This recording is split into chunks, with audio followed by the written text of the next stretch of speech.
Court marriage જ કરીશ. તમે તો મારા વિચારો કયા વગર જ સમજી ગયા. હું પણ બિગ ફેટ ઇન્ડિયન વેડિંગમાં માનતો જ નથી.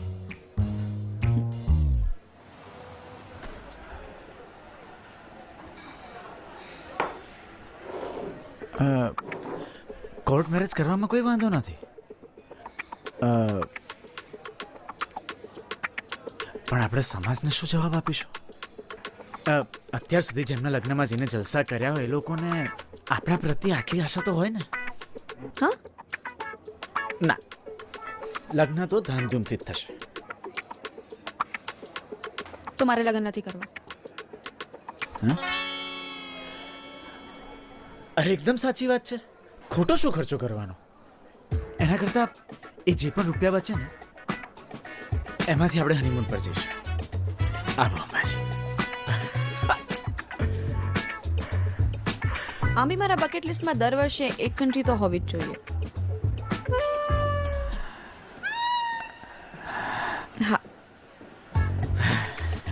સાચી વાત છે. અને એમ પણ બેંકમાં રૂપિયા પડ્યા રહે એના કરતા એ જ પૈસાથી ક્યાંક હરીએ ફરીએ તો વધારે સારું છે.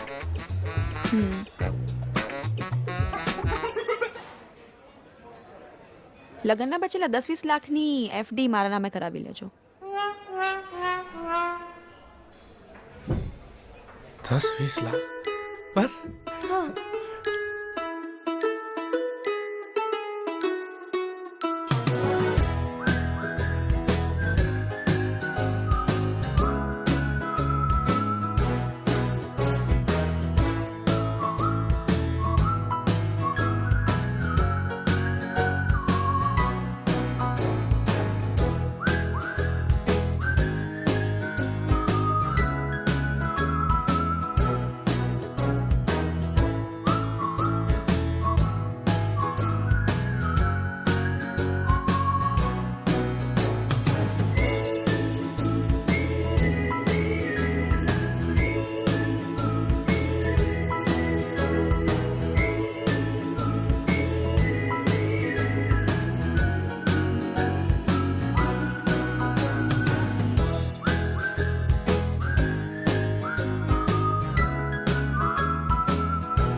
આજો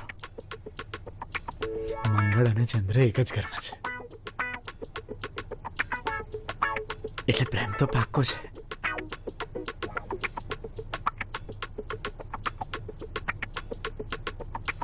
ગજ કેસરી યોગ છે, ગજ કેસરી યોગ. લગ્ન પછી તો બધું સુખ અને શાંતિમય જ છે. વાહ વાહ વાહ વાહ વાહ વાહ.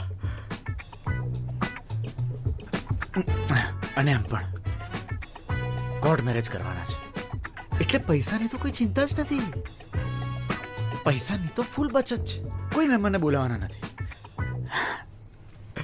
એનો મતલબ કે તો તું લગ્નમાં મને પણ નહીં બોલાવે. તું છે ને ભાઈબંધના નામે બંધ તાળા જેવો છે. 34, 35, 36. ઘૂસી જા હજી અંદર. કહું છું ભાઈબંધના નામે બંધ તાળા જેવો નીકળો તું. એ બધું છોડ, તું મારી વાત સાંભળ.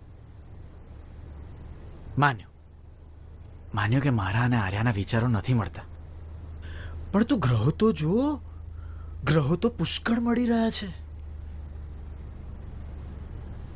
અને પૈસા છે શું? ખિસ્સાનો ભાર. અને એકવાર લગ્ન થઈ જાય તો લગ્ન પછી તો આર્યાના બધા પૈસા મારા જ છે ને. શું બોલ્યો? હે હા, હે અરે હું એમ કહું છું કે લગ્ન થઈ ગયા પછી તો મારું જે છે એ બધું આર્યાનું જ છે ને.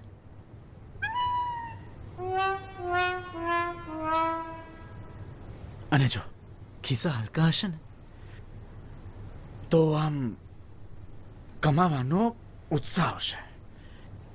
યસ, ઉત્સાહ. એ જે પણ હોય, તું છે ને બહુ જ ખોટું કરી રહ્યો છે. અને જો તે મને લગ્નમાં ના બોલાયો ને તો આપણા સંબંધ પૂરા. આ કેવી વાતો કરી રહ્યો છે? આટલી મહેનત કરીને હું અહીંયા નવા સંબંધો બાંધવા માટે જઈ રહ્યો છું અને તું સંબંધો તોડવાની વાતો કરી રહ્યો છે? છી! હું છે ને સંબંધ તોડવાની વાત નથી કરી રહ્યો, તારા પૈસા બચાવવાની વાત કરી રહ્યો છું. ગણો, આંગળીના વેઢે ગણો. અમે ક્યાં પૈસા છે લુખેશ? 14, 16, 22.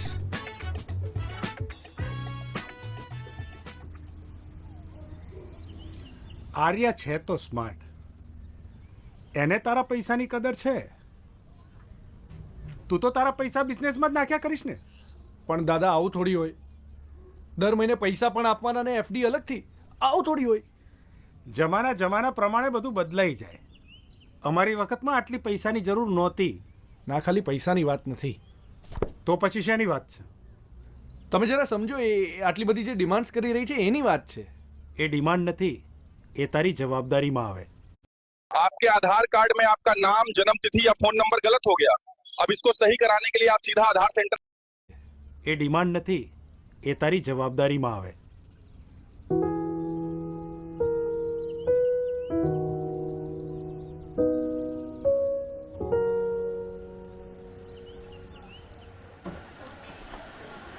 આપણા ઘરમાં સર્વન્ટ કેટલા હશે? કેટલા નહીં, 24 કલાક હશે.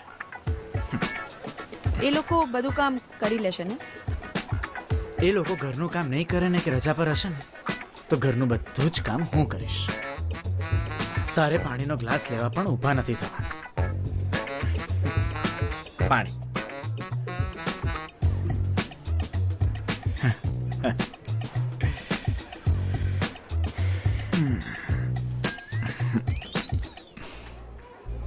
તો પછી તું શું કરીશ? કંઈ જ નહીં, એટલે જ તો સર્વન્ટ રાખવાના છે ને. હું બધું બહારનું કામ કરીશ. હા, પણ તું તો બધું ઓનલાઈન ઓર્ડર કરે છે ને? હા, એટલે એ હું જાતે કરી લઈશ. હા, એટલે એ જાતે ઓર્ડર કરી લઈશ ને? કે એના માટે પણ એકાદ આસિસ્ટન્ટની જરૂર પડશે કે જે ઓર્ડર કરે તારા માટે? ના ના, મને કોઈની જરૂર નથી. તું શ્વાસ જાતે લઈ શકે છે કે એના માટે પણ કોઈ હોય કે જે શ્વાસ લે તારા માટે? જોક્સ.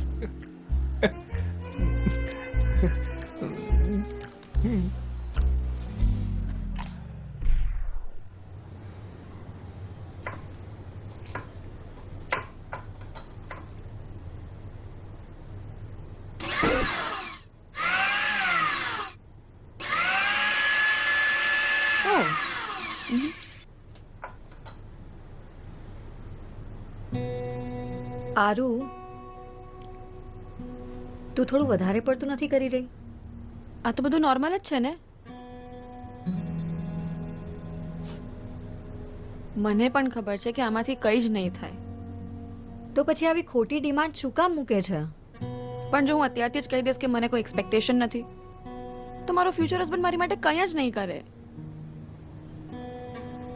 આરુ, રિલેશન એને કહેવાય જેમાં બંને જણા કહ્યા વગર એકબીજા માટે બધું કરે. તું જ મને કે મારા જીજાજીએ શું કર્યું છે તારા માટે? વિચારવું પડે છે ને. એનો મતલબ એમણે એવું કંઈ જ નથી કર્યું જે તને યાદ રહે. હા, મેરેજ પહેલા તો કહેતો કે હું તને એમ રાખીશ જાણે તું 5 સ્ટાર હોટેલમાં રહેતી હોય.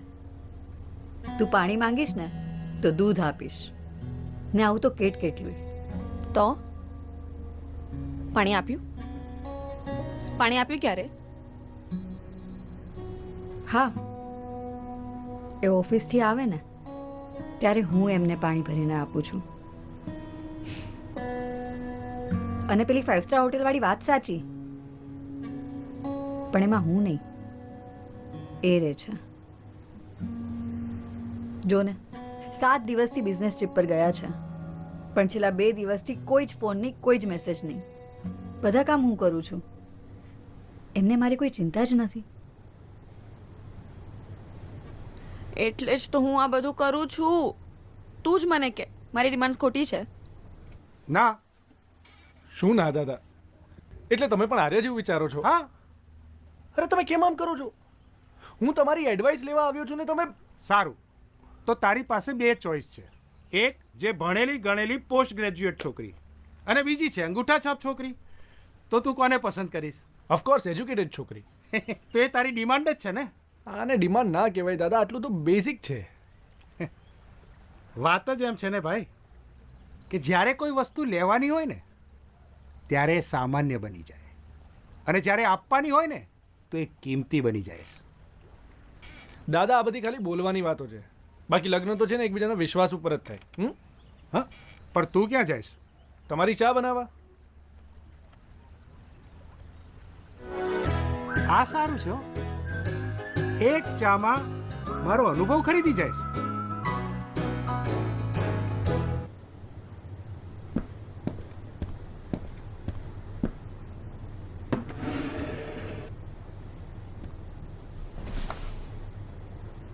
આરું આઈ થિંક આજકાલના છોકરાઓ પહેલાં જેવા રહ્યા જ નથી.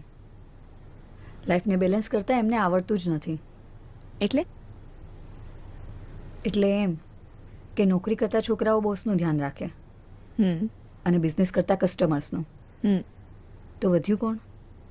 કોણ? પત્નીઓ. હું તો એવો હસબન્ડ શોધીશ ને જે મને અટેન્શન આપે. આપશે. શરૂઆતમાં તો બહુ જ અટેન્શન આપશે, પણ પછી જેમ જેમ તું જૂની થઈશ ને એમ એમ બધું ઓછું થઈ જશે. વોટ? આપણે તો કોઈ વસ્તુ છીએ? ના આરું, આપણે વસ્તુ નથી, પણ આપણી સાથે વર્તન તો વસ્તુ જેવું જ થાય છે. એટલે જ તો હું આ બધું કરી રહી છું. તારો જીજો પેલા દર સન્ડે મને બહાર લઈને જતો, અને હવે હવે મહિનામાં એકાદ સન્ડે આવે અને એ પણ આ ઘરનું કરિયાણું લેવામાં જતો રહે. હું તો આવું ના ચલાવી લઉં. ચલાવવું પડે. પણ કેમ? મને તો એ નથી સમજાતું કે તું જીજુને કંઈ કહેતી કેમ નથી? કહેવું તો મારે ઘણું બધું છે એમને, પણ એ સાંભળવા માટે એમની પાસે સમય જ ક્યાં છે? દીદી યાર, તમારે તો બહુ પ્રોબ્લેમ્સ છે યાર. ના આરું, આ પ્રોબ્લેમ્સ નથી. આ છે ને, આપણે ડૉક્ટરને પૂછ્યા વગર દવા લઈએ તો કેવી એની સાઈડ ઇફેક્ટ આવે? Side effects? હા, મેરેજની સાઈડ ઇફેક્ટ.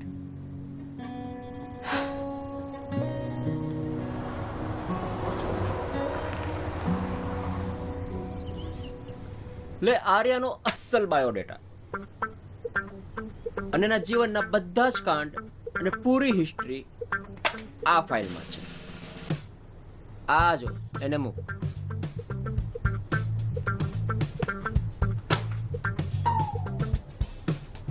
તને આ બધું કરવાનું કયું કોણે? જો ભાઈ, મેં આજ સુધી તને ક્યારે ફસાવા નથી દીધો. આપણે બંને નાનપણથી જે કર્યું એ સાથે કર્યું છે. લગન લગન તો મને એકલાને કરવા દે, અને મારા કરતા વધારે ચિંતા તને કેમ દેખાય છે? જો ભાઈ, હું તને છે ને આર્યાથી પણ વધારે સારી છોકરી શોધીને આપીશ, પાક્કું. આર્યા તારા લાયક નથી, સમજ. બસ આ જ તકલીફ છે, આ જ તકલીફ છે. તારા જેવી સલાહ આપવા તો હજારો છે, પણ સાથ આપવા વાળું કોઈ નથી. છી!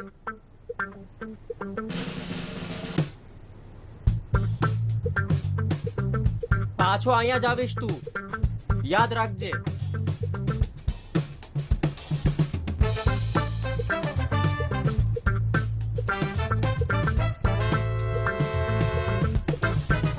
कंटेंट डाल रहे हो पर सब्सक्राइबर्स ही नहीं बढ़ा रहे। 6 महीने हो गए यूट्यूब पे मेहनत करते हुए, फिर भी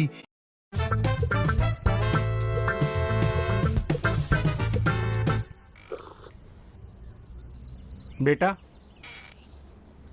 એક સલાહ આપું, માનીશ? આર્યા સાથે તારે જો લગ્ન કરવા હોય ને તો તારે તારા પોતાનામાં થોડો ચેન્જ લાવવો પડશે. દાદા તમને ખબર છે, એ મારા માટે છે ને સવારે ઉઠું ત્યારથી લઈને રાત્રે સૂવું ત્યાં સુધીનું ટાઈમ ટેબલ બનાવીને લઈને આવી હતી. ટાઈમ ટેબલ તો બેટા દિવાલે ટીંગાળવા માટે જ બન્યા હોય છે. પણ તું ચિંતા ના કરીશ, થોડા દિવસો જશે ને પછી બધું ભૂલાઈ જશે. દાદા આર્યની માસી છે સગ્ગી. આજથી 6 વર્ષ પહેલા એની માસી આર્યાને કહેલું કે બેટા તારા પર છે ને લાલ કલર સારો નથી લાગતો. પછી હવે જ્યારે પણ એના માસીને મળવા જાય ત્યારે લાલ કલર પહેરીને જ જાય છે. ભૂલી જશે. અરે ચંટ છે એક નંબરની.